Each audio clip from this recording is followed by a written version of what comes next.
was the first untouchable, the Prohibition agent who cleaned up Chicago and brought down Al Capone.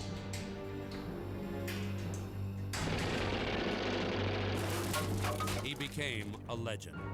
But does he owe his name to history or Hollywood? Who was the real Eliot Ness?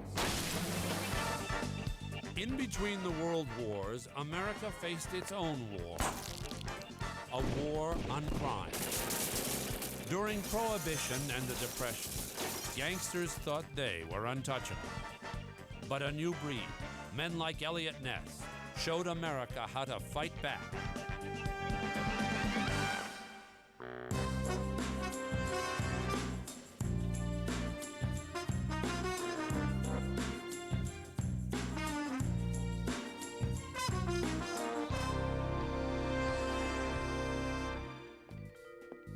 Colosimo's, a famed speakeasy at the heart of Al Capone's Chicago bootlegging empire.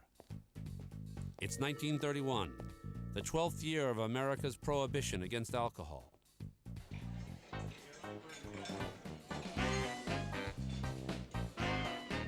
The Great Moral Crusade is a great failure, except for the gangsters who've been handed a fortune from bootlegging booze.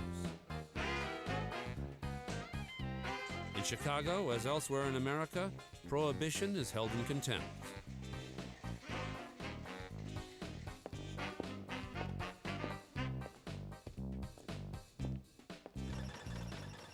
But in the corrupt city, one man believes the law is worth fighting for.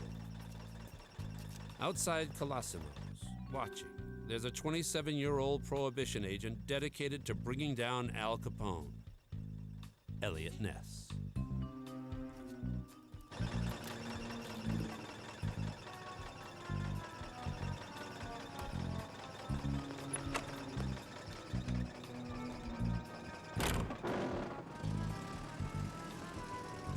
Ness's watch on Colosimo's eventually leads him to the Singer Storage Company at 2271 Lumber Street.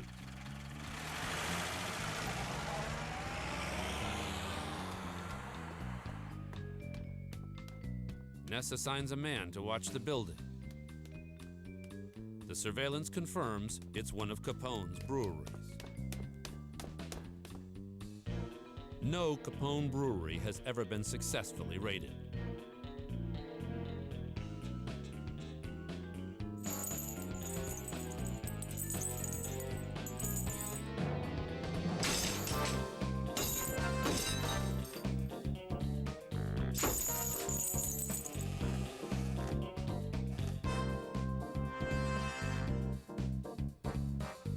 Capone's brewers and henchmen have time to make their getaway.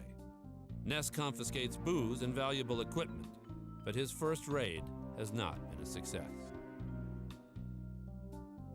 Eliot Ness detailed this raid and many more in his famous memoir, The Untouchables. It was a start, the first dent in the Capone armament.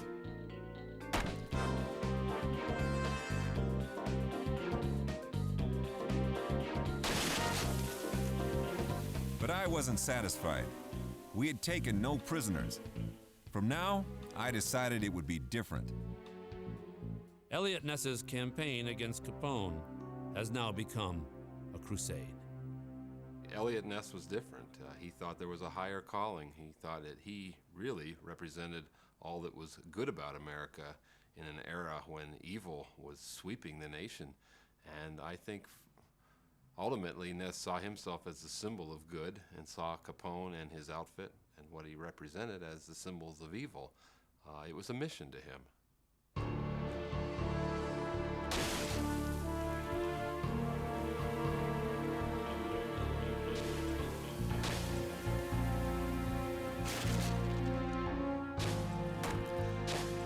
Eliot Ness was fueled by an insatiable desire to do right in community. He was proud to carry the badge of the United States government and enforce the laws that he was charged with enforcing. I think Eliot Ness was really the quintessential American hero. Ness has his work cut out enforcing the most unpopular law in American history, in the most corrupt city in the country.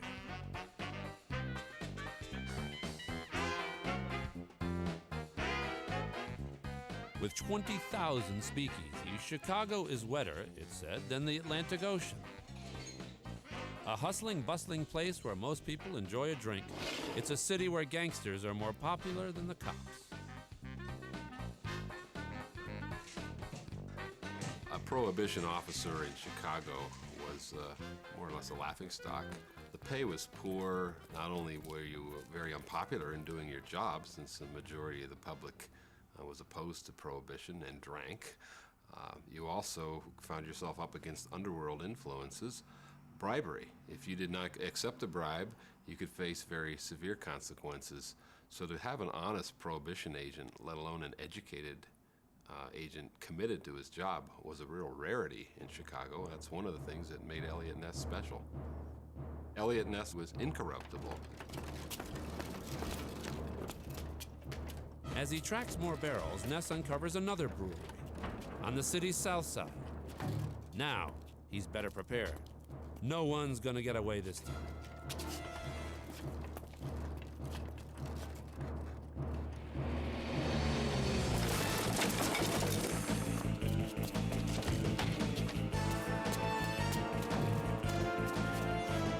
The surprise attack pays off. For the first time ever, Prohibition agents in Chicago raid a working Capone brewery.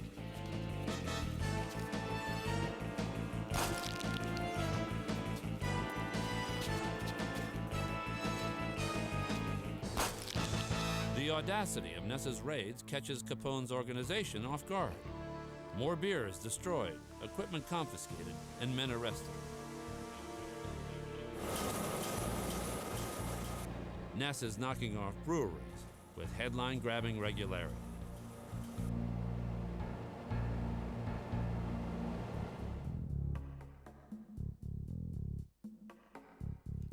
Al Capone can only look on in helpless anger. He's in jail following his arrest in Philadelphia.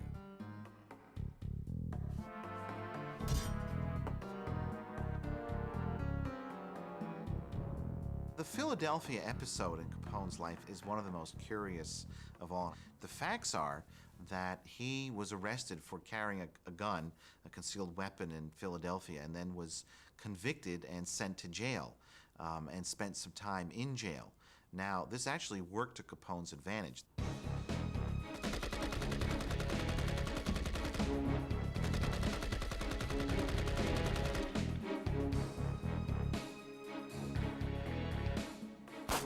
Behind bars, Capone is safe from the vengeance of a rival Chicago warlord, Bugs Moran.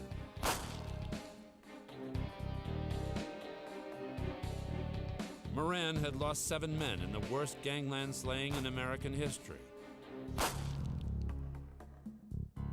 Masterminded, so everyone believed, by Capone. I don't think when people think about Capone, they realize the fact that he was essentially on the run almost his entire career as a gangster from other gangsters. And he was rarely spent more than a week in the same place. What safer place to hide than in a jail where other gangsters would be less likely to get him? With Capone in prison, Ness has met little resistance. But 6 months into his crusade, everything changes. On March 17, 1930, Al Capone is paroled and becomes a free man.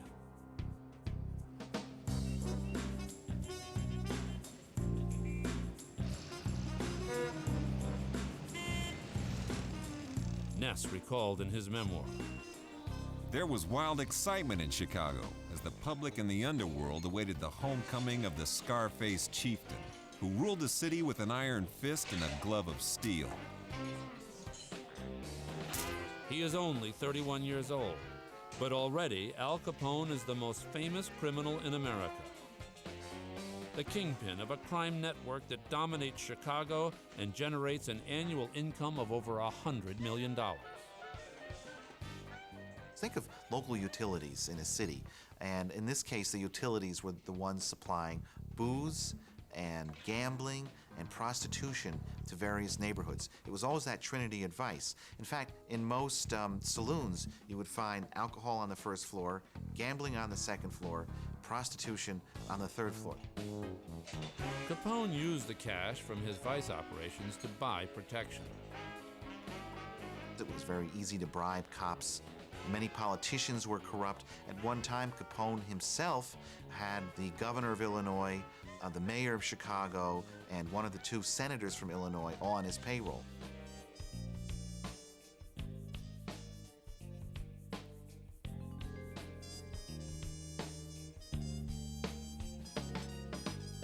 According to his memoir, Eliot Ness was next on Al Capone's bribery list. I could feel the anger rising in my chest and reached out to take a vice-like grip on my throat. My jaws locked so tightly that my teeth ached. $2,000, almost what Ness earns in a year. But Ness isn't for sale. He tells reporters about the bribe. The Chicago Tribune writes, Eliot Ness and his young agents have proved to Al Capone that they are untouchable. It's the first time their Untouchables nickname is used.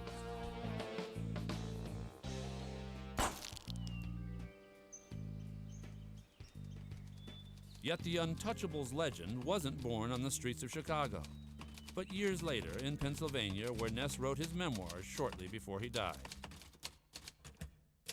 The truth behind the legend of Eliot Ness lies hidden in the fall of Al Capone.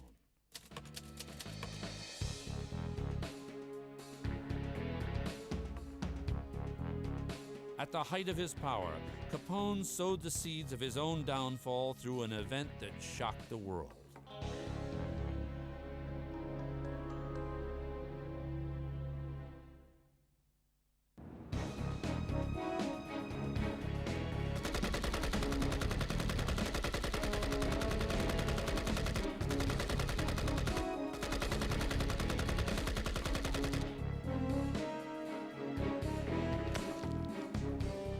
February 14th, 1929. Machine gun fire shatters the peace of St. Valentine's Day, Chicago. When they arrive at the North Side garage, the cops discover 7 men, 6 dead, 1 dying. All gangsters working for a bootlegging rival of Al Capone. The St. Valentine's Day Massacre was the most notorious murder in American gangster history. It was really the first time that Capone came to national and even international attention as a major league gangster.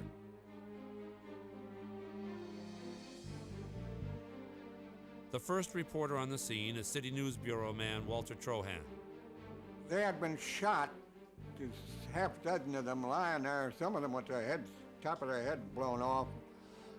A river of blood, really, a terrific amount, let's put it that way.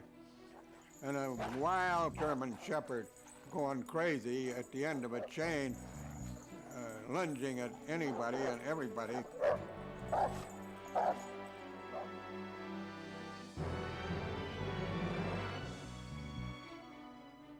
The gruesome images of the massacre would leave a lifelong impression on the country's toughest newsmen.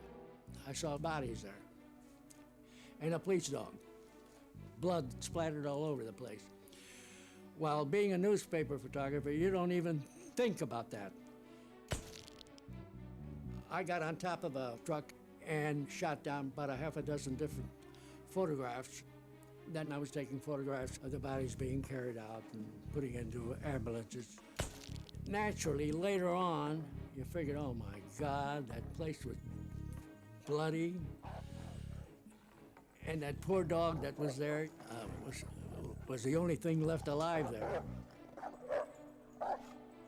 The newsmen know this is no ordinary gangster killing. The scale of the massacre shocks a city that thought it had seen it all. It became a sideshow in Chicago. Every reporter in town, virtually, came there to look at it. Most of the politicians came to take a look at it. The Evening American that evening carried a great line, Chicago gangsters graduated from killings to massacres. The massacre was perpetrated by men carrying Tommy guns but wearing police uniforms. The disguise